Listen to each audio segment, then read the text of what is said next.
Mon cousin et moi, on a investi dans un truc qui va nous rapporter un maximum de pognon. Les sanicrottes. Regarde, quand t'es à Paris, qu'est-ce qui te fait le plus chier? Les merdes de chiens. Et ben avec sanicrotte, le maître et son chien restent propres. Ouais, c'est un sac avec 2 trous pour mettre les jambes du kleps dedans, tu vois. Comme ça, tu l'emmènes en balade et puis... quand il a envie, enfin, tu vois, c'est comme une couche, quoi. Putain, moi, ça me ferait chier de me faire du blé avec de la merde de chien, putain. Bonjour. Vous allez pénétrer dans ce film à vos risques et périls. Parce qu'il vous conduit dans un autre monde. Un monde, pas forcément le nôtre, mais qui y ressemble, puisqu'il plonge ses racines dans un type de société dont nous avons connu bien plus d'un exemple. Il est modelé selon les normes des dictatures de tout poil qui ont marqué du poids de leurs bottes les pages de l'histoire. Il a ses raffinements d'ailleurs.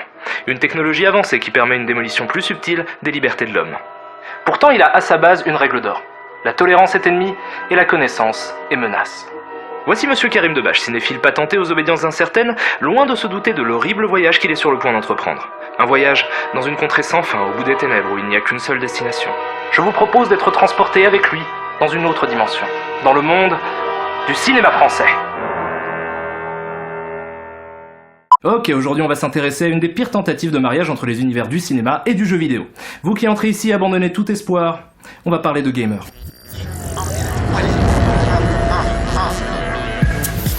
Alors, Gamer est un film français sorti le 21 mars 2001, retenez la date, elle est importante, et réalisé par Patrick Lévy, qui a décidé de se faire appeler pour l'occasion Zach Fishman. Pourquoi? Parce que les noms ricains ça pète, ça fait tout de suite vachement plus classe. D'ailleurs, je devrais songer à me trouver un nom vachement plus classe. Bon, le film nous raconte l'histoire de Tony, jeune truand, Tony Truand, interprété par Saïd Taghmaoui, un acteur pour qui j'avais une certaine sympathie. Avant Gamer. Tony vit de petits larcins qu'il commet en compagnie de son éternel sidekick Rico, interprété par Bruno Salomon, un acteur pour qui j'avais un acteur. Hey, tu sais quoi? Tu me fais de la peine. Et là, vous vous dites, mais enfin Karim Debache, tu nous avais promis de parler de films qui ont un rapport avec le jeu vidéo. N'es-tu qu'un infect connard qui ne tient pas ses promesses? Bien sûr que non, jeune spectateur lambda, je suis un infect connard qui tient ses promesses. Puisque Tony, malgré son improbable chapeau, est un gamer, comme en témoigne sa chambre de gamer, et les 200 milliards de références pop culture qu'on nous vomit à la gueule tout au long du film. Pitt, comme Brad Pitt. Lara Croft, Tomb Raider. C'est Jackie Chan. Wipeout Fusion. Star Wars et le Massive Attack. Steve Austin. Toys R Us ou quoi là? Tomb Raider. Metal Gear. Wipeout. On vous paye un Twix. Chewbacca, Harry Potter, Kill Bill, Scorsese. Megaman, Zelda, Metal Gear? Terminator, Star Trek. Terminator, Star Trek? Final Fantasy, Yoshi, Game Boy. Bref, retour au film, donc après avoir cambriolé le développeur de Wipeout déguisé en Dark Vador, et croyez-moi, j'ai beaucoup de mal à admettre que ces mots sortent de ma bouche, Tony est pris d'une crise de folie, et décide d'échapper aux flics à la Wipeout. Bon, je préfère vous prévenir tout de suite, la scène qui va suivre n'est pas à mettre devant tous les yeux. Beaucoup l'ont vu, très peu en sont revenus, et il est, je pense, de ma responsabilité de vous la montrer, alors éloignez les plus jeunes et priez pour votre âme. Mais à quoi tu joues là? Welcome to Wipeout.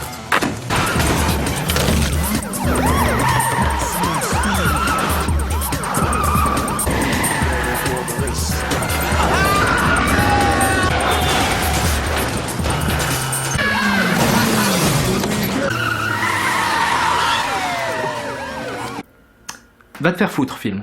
Va te faire foutre.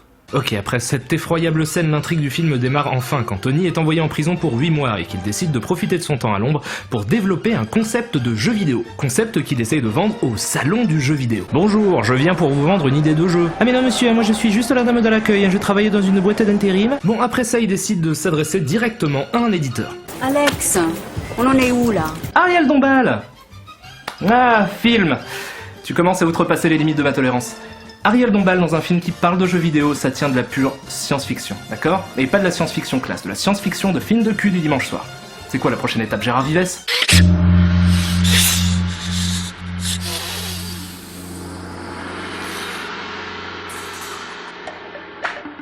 Faites entrer les moines Shaolin. On y reviendra plus tard, je suppose. Donc Tony présente son concept à Ariel Dombal. Eh bien, je vous écoute.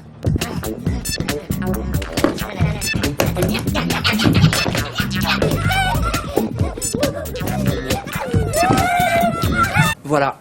En gros, c'est ça. Ok, alors 2 choses. Premièrement, t'es pas obligé de faire une imitation du diable de Tasmanie, et deuxièmement...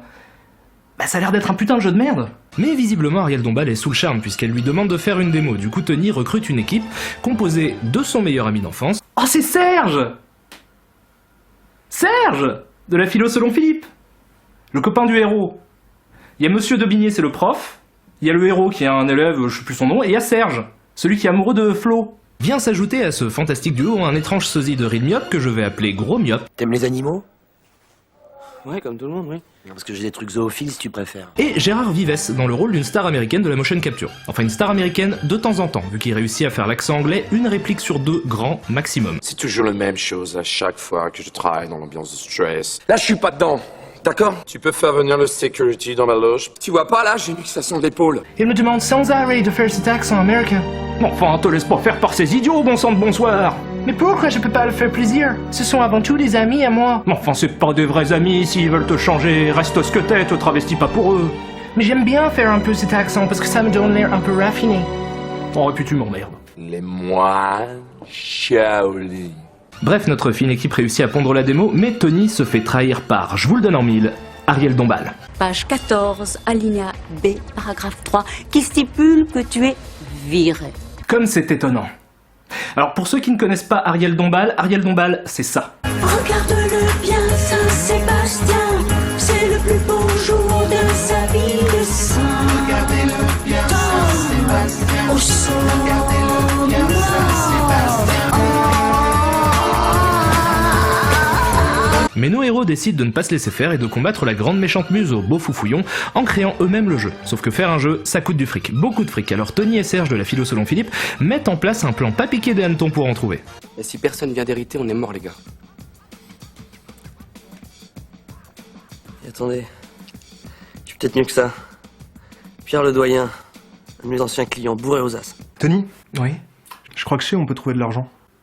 je t'écoute. Bah, on pourrait trouver de l'argent chez les gens qui ont de l'argent. Habile. Donc ils décident d'aller chez les riches pour leur demander du fric, accompagnés de 2 prostituées. Parce qu'avec des putes, la fête est plus folle. Bon, tout semble se passer pour le mieux, le riche a même l'air d'être intéressé par le pitch du jeu. J'adore. Puis son fils provoque Tony en duel sur un jeu de foot. Il se fait battre et... Ah.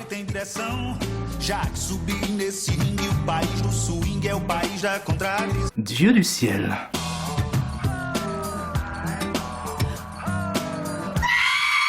Ah, et rien de tel qu'une bonne scène de cul pédophile aléatoire pour...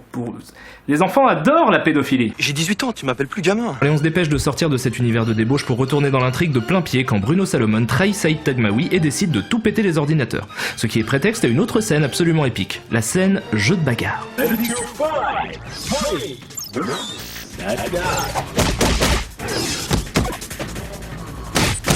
Ok, alors déjà c'est très laid. D'accord? C'est très très moche comme effet spéciaux. Et pour tous ceux qui se diraient oui, c'est parce que c'était à l'époque, c'était pas trop mal, c'est faux. Le film est sorti le 21 mars 2001, soit 8 ans après Jurassic Park. Bref, malgré tous ces désagréments, ils arrivent à pondre le jeu à temps et vont le présenter dans un festival. Festival dans lequel Ariel Dombal présente elle aussi le jeu qu'elle a volé, habillée en Valkyrie. La plus extraordinaire, la plus combative, la plus spectaculaire. Regarde-le bien, Saint-Sébastien. Heureusement, les héros font bugger la machine.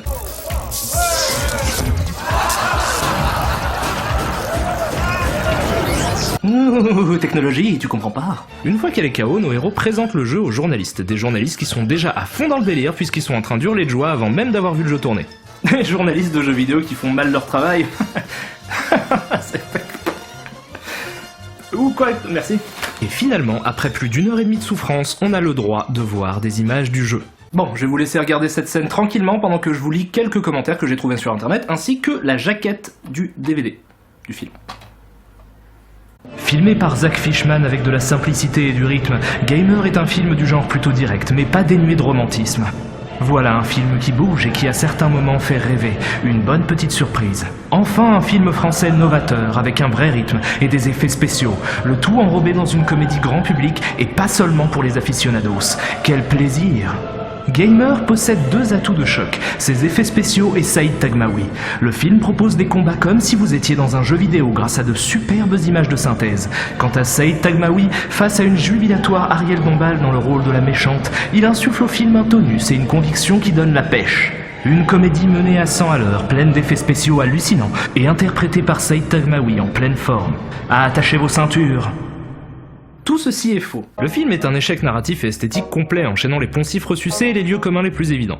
Les personnages sont des archétypes sortis de la pire parodie de film de gangster imaginable, la direction artistique est d'un mauvais goût absolu, et surtout, les performances des acteurs sont d'un ridicule sans nom. Alors encore Gérard Vives, moi je veux bien, mais Ariel Dombal, je suis pas d'accord. Mais c'est pas ça qui me dérange le plus. Le pire, c'est la place qu'ils ont donnée aux jeux vidéo. Le jeu vidéo dans ce film n'existe que comme un prétexte à un scénario vu et revu sur un criminel repenti qui décide de s'en sortir. Et les emprunts superficiels qui sont faits à la pop culture semblent avoir pour seul objectif de légitimer la démarche du cinéaste et son ambition à parler de jeux vidéo. Arrête tes conneries, c'est mine d'or. Pour qui? Pour les ados? Mon avis sur le film est qu'il a été fait pour de mauvaises raisons, à savoir cibler un public en lui balançant à la gueule des références à ce qu'il aime, histoire de le caresser dans le sens du poil, à un moment où les jeux vidéo commençaient à devenir ultra populaires et où les gens se battaient à la sortie des magasins pour se procurer une PlayStation 2. Bref, comme pour Super Mario Bros, je vous déconseille de vous attarder sur ce film. Quant à moi, je vous donne rendez-vous dans 2 semaines avec un film qui j'espère sera un meilleur film. Un film qui sera probablement fait avec le cœur, par passion, par des passionnés, et ça, c'est cool. Je sais que pour l'instant je vous ai montré que 2 purges, mais surtout les gars, ne perdez pas espoir, d'accord? Parce que l'espoir fait vivre, et que tant qu'il y a de la vie, il y a de l'espoir. Donc vous aussi, vous êtes un peu des immortels. But the film is a sad thing for she's lived it 10 times or more. She could spit in the eyes of fools if they ask her to focus